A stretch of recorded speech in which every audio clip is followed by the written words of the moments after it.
عزیز دوستو، قرآن مجید فرقان حمید نے ارشاد فرمایا ہے کہ محمد الرسول اللہ، فرمایا محمد صلی اللہ تعالی علیہ وسلم اللہ کے رسول ہیں۔ نبی اکرم صلی اللہ تعالی علیہ وسلم کی رسالت، حضور کی نبوت، نبی پاک صلی اللہ تعالی علیہ وسلم کے خاتم النبیین ہونے اور حضور سید عالم علیہ السلام کے امام الانبیاء ہونے کی گواہیاں جگہ جگہ اللہ کے قرآن نے بیان فرمائی ہے۔ نبی کریم علیہ السلام اللہ کے سچے رسول ہیں، اس کے دلائل اتنے زیادہ روشن ہیں کہ وہ سورج سے بھی زیادہ روشنی دیتے ہیں، چاند سے بھی زیادہ تابناک ہے۔ میرے بھائیوں، نبی پاک صلی اللہ تعالی علیہ وسلم کا وجود مسعود جسم اقدس ایسا خوبصورت تھا، وہ خود اس بات کی دلیل تھا کہ یہ اللہ کے سچے رسول ہیں۔ ہمارے ہاں بہت سارے لوگ ہیں جو اکثر اس بات پر گفتگو کرتے ہیں کہ نبی پاک صلی اللہ تعالی علیہ وسلم کو اور تمام انبیاء کو اللہ تعالیٰ نے بشریت کا کالم عطا کیا، تو بھئی بالکل ٹھیک ہے۔ اعلیٰ حضرت رحمت اللہ علیہ نے لکھا ہے، حضور کی بشریت کا انکار کرنا تو کفر ہے۔ نبی پاک علیہ السلام بشر ہے، لیکن جب سے دیکھا ہے لباس بشری میں تمہیں، ہر فرشتے کی یہ خواہش ہے کہ وہ انسان ہو جائے۔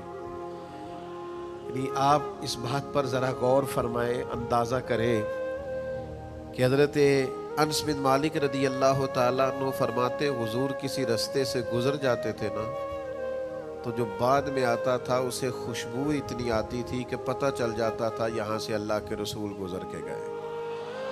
حضور علیہ السلام کو جو اللہ تبارک و تعالیٰ نے حسن عطا فرمایا اور جو کمالات عطا کیے، آپ غور فرمائیں گے کہ حضور کے پسینہ مبارک سے خوشبو آیا کرتی۔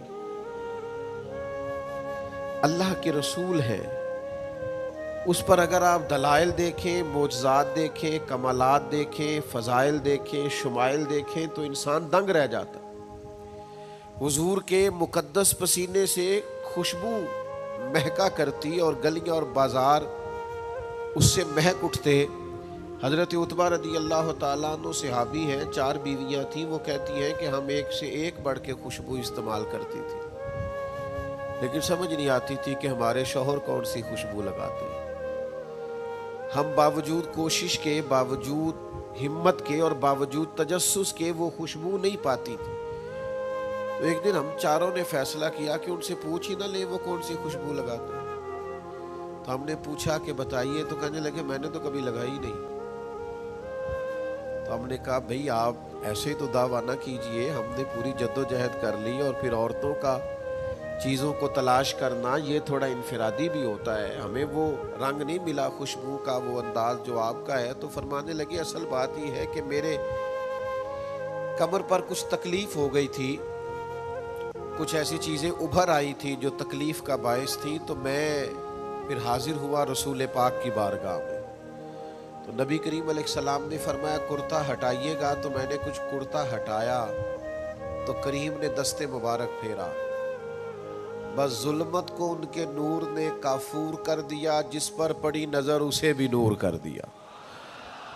تو محمد صلی اللہ تعالی علیہ وسلم اللہ کے رسول ہیں، اس پر اتنے دلائل ہیں، یہ اتنا آفتاب سے روشن مسئلہ ہے کہ یعنی آپ شمار کرتے جائیں، آپ گنتے جائیں، آپ سیرت کو پڑھتے جائیں، آپ فضائل کو پڑھتے جائیں، کمالات کو پڑھتے جائیں، تو مرحوم اعظم چشتی کا ایک جملہ اتنا فٹ آتا ہے کہ یہ سارا مضمون اس میں سمٹ جاتا ہے۔ وہ کہتے ہیں تیری حیات پاک کا ہر لمحہ پیغمبر لگے، یعنی لمحہ لمحہ بتاتا ہے کہ آپ اللہ کے سچے رسول ہیں۔ ایک ایک گزرنے والی گھڑی بتاتی ہے کہ آپ اللہ کے سچے رسول ہیں۔ حضور کا مسکرانا بھی بتاتا ہے کہ سچے رسول ہیں۔ نبی پاک علیہ السلام کا دیکھنا بھی بتاتا ہے کہ حضور اللہ کے سچے رسول ہیں۔ حضور تو کسی پر جلال بھی کر دینا تو بھی پتہ چلتا ہے اللہ کے سچے رسول ہیں۔ یعنی حضور علیہ السلام کھانا تناول فرمائیں یا آرام فرمائیں، آپ ذرا یہ انوکھا پن ملاحظہ فرمائیے گا، یہ انداز ذرا دیکھیے گا۔ ایک صحابی نے آ کے عرض کی، یا رسول اللہ صلی اللہ تعالی علیہ وسلم، میری بیٹی کی شادی ہے تو خوشبو کی بڑی ضرورت ہے، تو مہربانی فرمائیں، کرم نوازی کریں۔ عرب شریف کے اندر خوشبو بڑی مہنگی ہوتی تھی، آج بھی وہاں خوشبو بڑی مہنگی ہے اور خوشبو کا استعمال بھی بہت زیادہ ہے۔ تو اس صحابی نے آ کے عرض کی، یا رسول اللہ صلی اللہ تعالی علیہ وسلم، خوشبو مل جائے، میری بیٹی کی شادی ہے۔ تو حضور علیہ السلام نے فرمایا ایک لکڑی لے آؤ اور ایک بوتل، ایک شیشی لے آؤ۔ وہ لے کے آئے تو محبوب نے نا لکڑی کے ساتھ اپنا پسینہ، تیری حیات پاک کا ہر لمحہ پیمبر لگے، حضور نے وہ پسینہ مبارک اتار کے اس شیشی میں ڈال دیا، فرمایا جا جا کے استعمال کر، اللہ تبارک و تعالی بہترین خوشبو عطا کرے گا۔ حضور علیہ السلام کا سارا وجود نور، یعنی ہمارے ہاں کسی آدمی کے منہ سے تھوک نکلے یا لعاب نکلے تو لوگ اس سے گھن محسوس کرتے ہیں، جگہ جگہ لکھا ہوتا ہے تھوکنا منع ہے، لیکن نبی کریم اگر لعاب دہن لگا دینا مولا علی کی آنکھوں پر تو شیر خدا فرماتے ہیں مجھے پہلے سے بھی زیادہ بہترین نظر آنا شروع ہو جاتا ہے۔ اللہ کے محبوب صلی اللہ تعالی علیہ وآلہ وسلم کے پورے وجود نور کو جیسے جیسے دیکھتے جائیں محسوس ہوتا ہے کہ تیری حیات پاک کا ہر لمحہ پیمبر لگے۔ حضرت عبداللہ ابن سلام رضی اللہ تعالیٰ عنہ فرماتے میں گفتگو کرنے آیا تھا، حضور علیہ السلام کے دین کے بارے میں کچھ معلومات کرنے آیا تھا، اور میں تورات کو پڑھنے والا تھا، اہل یہود کے علماء میں سے آپ کا شمار ہوتا تھا، اپنے کچھ لوگوں کے ساتھ آئے۔ فرماتے نبی کریم صلی اللہ تعالی علیہ وسلم اونٹنی پر تشریف فرما تھے اور صلہ رحمی کے متعلق کچھ گفتگو کر رہے تھے۔ میں نے حضور کی گفتگو سنی۔ محبوب کا لباس مبارک مہنگا نہیں ہوتا تھا پر نہایت ہی اجلا ہوتا تھا، نہایت سادہ ہوتا تھا، نہایت باکمال ہوتا تھا۔ فرماتے میں نے اونٹ پر بیٹھے ہوئے محبوب کے لباس کا، بات کرنے کا، نفاست کا، ہاتھ اٹھانے کا وہ انداز دیکھا، اور جھکی جھکی نظریں اور معصوم لہجہ اور گفتگو میں سلاست اور روانی اور ٹھہرے ٹھہرے جملے اور لفظوں کا وہ ایک خوبصورت ریدھم۔ فرماتے ہیں وہ سارے انداز میں نے دیکھے تو میں جو بات کرنے آیا تھا مجھے بھول ہی گئی، لباں تے موراں لگیاں، بولن دی جاچ ہی بھول گئی، ایتھے زباناں تائیں کھولن دی جاچ بھول گئی۔ فرماتے ہیں میں کوئی بات ہی نہ کر سکا، جیسے ہی محبوب کے قریب گیا میں نے فوراً عرض کیا مجھے کلمہ پڑھا دے، میں مسلمان ہونا چاہتا ہوں۔ یہ آج جو لوگوں کی طبیعتیں الجھ سی گئی ہیں نا، آج یہ جو بے شمار باتیں، بے شمار گفتگو، سوشل میڈیا کا بے دریغ اور بے ہنگم استعمال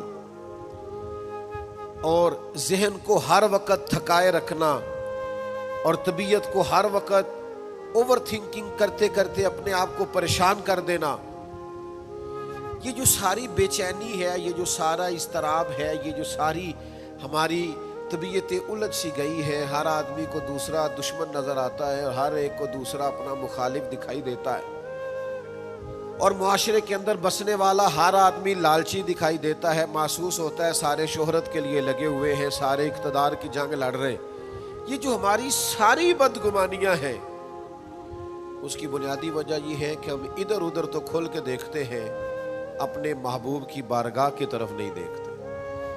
ہم جب حضور علیہ السلام کی پرکیف شخصیت کو دیکھیں گے، فضائل دیکھیں گے، کمالات دیکھیں گے، معجزات دیکھیں گے، نعت پاک کی طرف توجہ کریں گے، اخلاق عالیہ کو دیکھیں گے، حسن کردار کو دیکھیں گے، دنیا میں وہ لوگ بڑے عظیم ہوتے ہیں جو نبی پاک علیہ السلام کی محبت میں پوری طرح محو ہو جاتے ہیں۔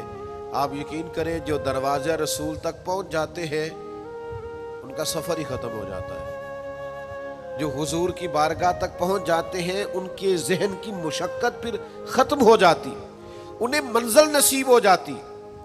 وہ لوگ اس طرح کے ہو جاتے ہیں کہ اب زندگی میں ایک ٹھہراؤ آ گیا، اب سکون نصیب ہو گیا، اب اطمینان قلبی مل گیا، اب مقصود ہاتھ آ گیا ہے، منزل مل گئی ہے۔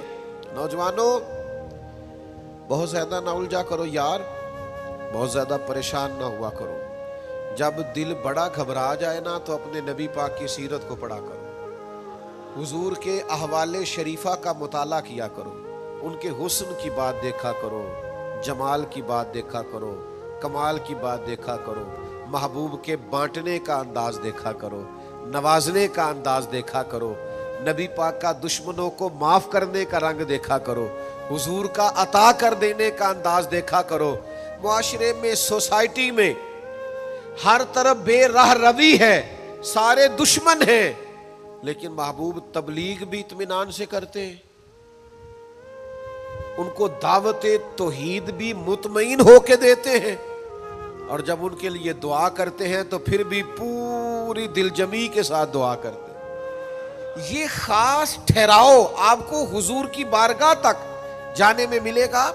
ہم نا رسمی سی محفل کرتے ہیں، رسمی سا میلاد، رسمی سا معراج، رسمی سی سیرت، رسمی سی باتیں، وہ جو خاص ایک کیفیت ہوتی ہے نا امتی کی پوری طرح محبوب کے قدموں سے جڑ جانا، یہ والہانہ پن کبھی ملے نا، والہانہ پن، یعنی حضرت طلحہ بن برا رضی اللہ تعالیٰ عنہ کی نبی کریم سے ملاقات ہوئی، حضور سے ملے اچانک، اور دوڑ کے جا کے نا تو نبی پاک کے قدموں سے لپٹ گئے، اور پھر لپٹے ہیں اور والہانہ انداز ہے اور وارفتگی دکھا رہے ہیں اور عشق کا مظاہرہ کر رہے ہیں، اور پھر اسی درد اور تڑپ میں عرض کرنے لگے حضور مجھے کوئی حکم کرے، میں فوراً تعمیل ارشاد کروں، کچھ فرما دیں۔ یہ والہانہ پن، یعنی کبھی آپ بڑے بے چین ہو تو کہیں یار کھولو سیرت کی کتاب، اپنے نبی کا کوئی ذکر پڑھتے ہیں، کھولو فلاں آدمی کو سنے جو حضور کے عشق کی بات کرتا ہے، آؤ کوئی نعت پاک کا نغمہ چھیڑ دے جو ہمارے دلوں کو ٹھنڈا کرے، آؤ کوئی قرب پائے حضور کے دروازہ نور کی طرف سفر کرے۔ ہم کہاں الجھے ہوئے ہیں، کہاں سکون تلاش کر رہے ہیں، کہاں ہم نے اپنے آپ کو الجھا دیا ہے، کن بے معنی اور بے مقصد باتوں میں ابحاث اور بحثیں کر کر کے اپنے آپ کو پریشان کیے ہوئے ہیں۔ آئیے دیکھیے رسول اللہ صلی اللہ تعالی علیہ وسلم کی زندگی کا لمحہ لمحہ آپ کے کلیجے کو ٹھنڈا کرے گا، آنکھوں کو سکون دے گا، باطن کو پاکیزہ کرے گا، سوچوں کو نکھار دے گا۔ کہہ لینے دو مجھے یہ جملہ، حضور سے پیار کرو، جینے کا بھی مزہ آئے گا، مرنے کا بھی مزہ آئے گا، لطف نصیب ہو جائے گا، سرور نصیب ہو جائے گا، ایک کیف سا میسر آ جائے گا۔ حضور کی بارگاہ عالی مرتبت تک جڑو، نبی پاک علیہ الصلوۃ والسلام کے اخلاق عالیہ کو اپناؤ، کردار کو سمجھو، حسن تکلم کو سمجھو، نبی پاک علیہ السلام کی باتوں پر غور کرو۔ یقین کرو کبھی کبھی پڑھتے پڑھتے وجد ہو جاتا ہے، کبھی کبھی ان باتوں کو صرف مطالعہ کی نظر سے دیکھیں، سیکھنے کی نظر سے دیکھیں تو ایسے لگتا ہے کہ جیسے روح پرواز کرنے لگی۔ یہ اس طرح کے بھی کمالات ہوتے ہیں، یہ بھی رنگ ہوتا ہے، یہ بھی انداز ہوتا ہے، یہ بھی طور طریقے ہوتے ہیں۔ اور پھر حضور امی ہے، نبی کریم نے دنیا میں کسی استاد سے پڑھا نہیں، حضور سید عالم صلی اللہ تعالی علیہ وآلہ وسلم کسی مکتب میں نہیں گئے، حضور نے کسی مدرسے سے تعلیم نہیں پائی، لیکن جب حضور بات کرتے نا، جب محبوب حکمت کے موتی رولتے نا، جب نبی پاک علیہ الصلوۃ والسلام کوئی کلام کرتے نا، آپ یقین کریں ایسا انوکھا پن، ایسا نرالا فیصلہ، ایسی حکمت اور دانائی سے بھری ہوئی بات، یعنی جو فلسفیوں سے کھل نہ سکی اور نکتہ وروں سے حل نہ ہوئی، وہ بات ایک طیبہ والے نے بتلا دی چند اشاروں میں۔ حضور دو چار اشارے کرتے اور عقدے کھل جاتے۔ ایسی دانائی والی بات، ایسی قیمتی بات، ایسی انوکھی بات محبوب بیان کرتے. حضرت سعد بن عبادہ رضی اللہ تعالیٰ عنہ کے پاس نا فتح مکہ کے موقع پر جھنڈا تھا. وہ علم بردار تھے، جن کے پاس جھنڈا ہوتا تھا وہ آدمی سب سے آگے آگے ہوتا تھا. اب ایک وقت ایسا آیا کہ صورتحال اس طرح کی بن گئی کہ حضرت سعد بن عبادہ کو اس منصب سے ہٹایا جائے گا. بڑا مشکل فیصلہ ہے. انہوں نے کوئی ایسی معاذ اللہ غلطی بھی نہیں کی، لیکن حالات ایسے آ گئے ہیں کہ جناب سعد ابن عبادہ کو ہٹانا پڑے گا، ان سے جھنڈا لیا جائے گا. صحابہ بڑے پریشان ہیں کہ حساس آدمی ہیں، ان کی خدمات بہت زیادہ ہیں، کس طرح ان کو ہٹائیں گے، کیا کریں. نبی کریم کی بارگاہ میں عرض گزار ہے، یا رسول اللہ کیسے ہٹائیں حضرت سعد ابن عبادہ کو، اور کیفیات اور حالات بھی ایسے ہیں کہ ہٹانا بھی پڑے گا. آج کل نا بہت سارے لوگ کام تو کرتے ہیں پر دانا نہیں ہوتے. جذباتی فیصلے، جذباتی باتیں، ایموشنل گفتگو، وقتی طور پر چیزوں کو بہتر کرنا، اور بس وقتی طور پر آج گزارا ہو کل دیکھی جائے گی، لیکن چیز کی گہرائی تک، اس کی اصل تک نہیں اترتے، اس کے سارے لوازمات کو نہیں دیکھتے، قبل از وقت منصوبہ بندی نہیں کرتے. ہمارا مزاج نہیں ہوتا، ہم ٹھہراؤ اپنی زندگی میں نہیں لاتے.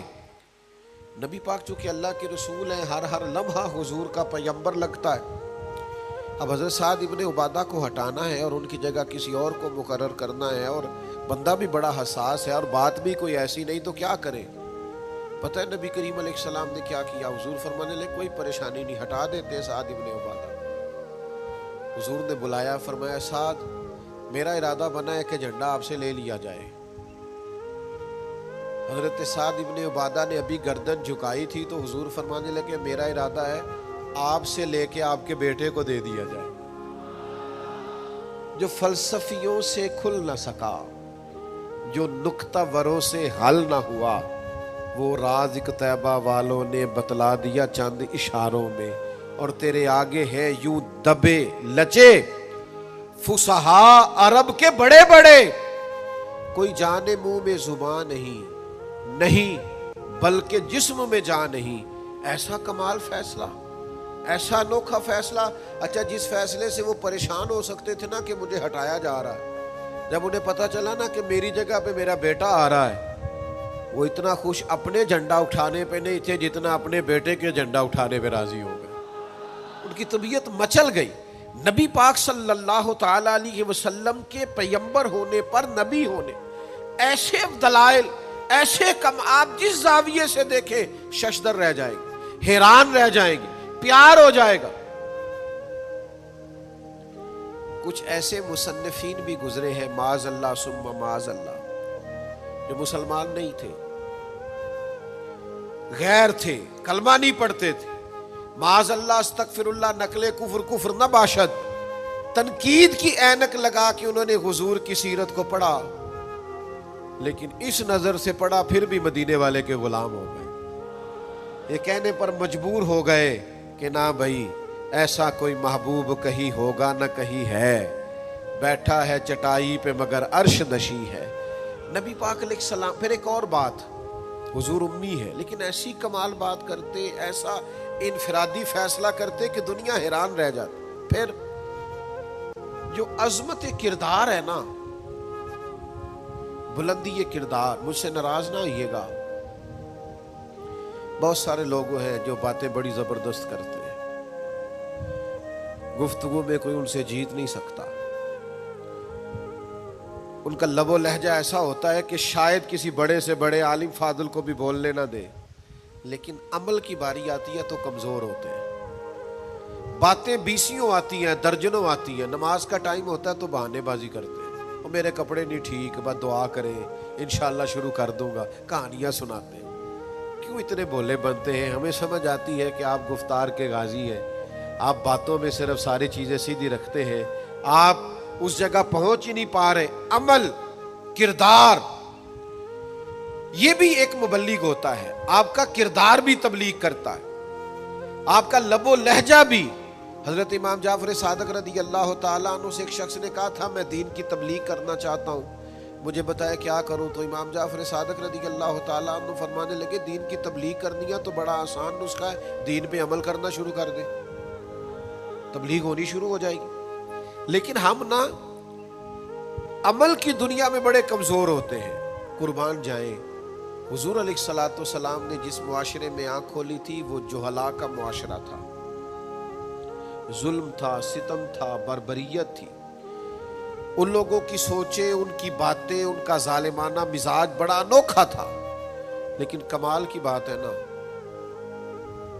چاروں جانب لوگوں کا مزاج ظالمانہ تھا، لیکن محبوب کو اللہ نے رحمت بنا کے بھیجا۔ ہر طرف لوگ ناانصافی کی بات کرتے تھے، لیکن محبوب نے انصاف کے بول کو ہمیشہ بالا رکھا، اس ترازو کو ہمیشہ بلند رکھا۔ ہر طرف لوگ حق کھا جاتے تھے، لیکن محبوب نے فرمایا حق کھایا نہیں جائے گا، حق دلایا جائے گا۔ کردار دکھایا، کردار۔ وہ جو تیری جان کے دشمن ہیں وہ بھی کہتے ہیں، وہ جو تیری جان کے دشمن ہیں وہ بھی کہتے ہیں امین تو ہے، صداقت کی آبرو تو ہے۔ دشمن بھی کہتے ہیں سچے تو بہرحال ہیں، امانت دار تو بہرحال ہیں، غلط بات تو بہرحال نہیں کرتے۔ یعنی دشمن بھی اگر اٹھ کے گواہی دے کہ اگر کسی نے کمال دیکھنا ہے تو آمنہ کے لال کو جا کے دیکھو، اگر کسی نے انصاف دیکھنا ہے، اگر کسی نے دھرتی پہ حسن دیکھنا ہے تو عبداللہ کے در یتیم کو دیکھو۔